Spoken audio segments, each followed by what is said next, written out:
श्रीमद् भगवद गीता हिंदुओं के पवित्रतम ग्रंथों में से एक है।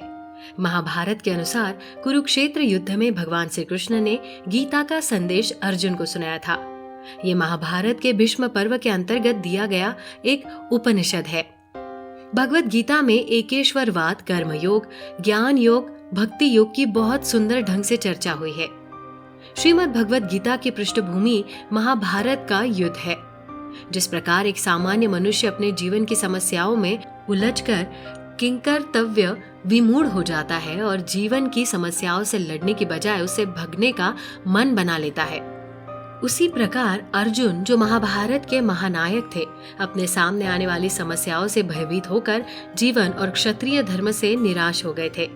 अर्जुन की तरह हम भी कभी कभी अनिश्चय की स्थिति में या तो हताश हो जाते हैं और या फिर अपनी समस्याओं से विचलित होकर भाग खड़े होते हैं। भारतवर्ष के ऋषियों ने गहन विचार के पश्चात जिस ज्ञान को आत्मसात किया, उसे उन्होंने वेदों का नाम दिया। इन्हीं वेदों का अंतिम भाग उपनिषद कहलाता है। मानव जीवन की विशेषता मानव को प्राप्त बौद्धिक शक्ति है और उपनिषदों में निहित ज्ञान मानव की बौद्धिकता की उच्चतम अवस्था तो है ही, अपितु बुद्धि की सीमाओं के परे मनुष्य क्या अनुभव कर सकता है, उसकी एक झलक भी दिखा देता है। श्रीमद् भगवद गीता वर्तमान में धर्म से ज्यादा जीवन के प्रति अपने दार्शनिक दृष्टिकोण को लेकर भारत में ही नहीं, विदेशों में भी लोगों का ध्यान अपनी ओर आकर्षित कर रही है।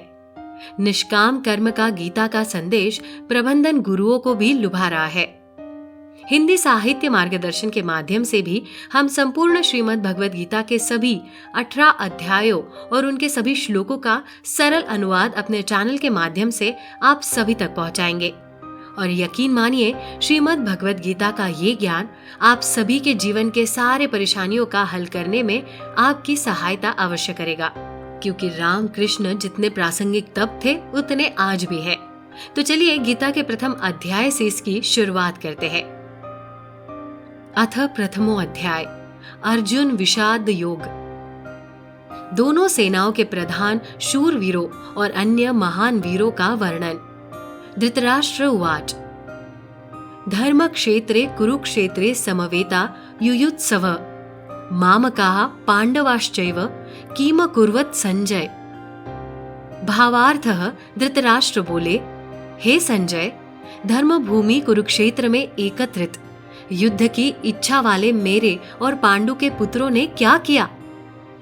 संजय उवाच दृष्ट्वा तु पांडवानिकं व्यूढ़ं दुर्योधनस्तदा आचार्यमुपसंगम्य राजा वचनं ब्रवीत। भावार्थ, संजय बोले, उस समय राजा दुर्योधन ने व्यूह रचना युक्त पांडवों की सेना को देखा और द्रोणाचार्य के पास जाकर ये वचन कहा, पश्यतां पांडुपुत्राणाम् आचार्य महती चमूं व्यूढ़ां द्रुपद पुत्रेण तव शिष्येण धीमता।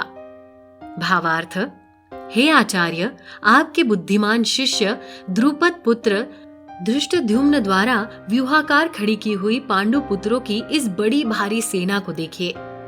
अत्र शूरा महेश्वासा भीमार्जुनौ समा युधि युयुधानो विराटश्च द्रुपदश्च महारथ दृष्टकेतुश्चेकितानः काशीराजाश्च वीर्यवान् पुरुजित्कुन्ती भोजश्च शैब्यश्च नरपुडव युधामन्युश्च विक्रांत उत्तमोज्जाश्च वीर्यवान् सौभद्रो द्रौपदेयाश्च सर्व एव महारथा।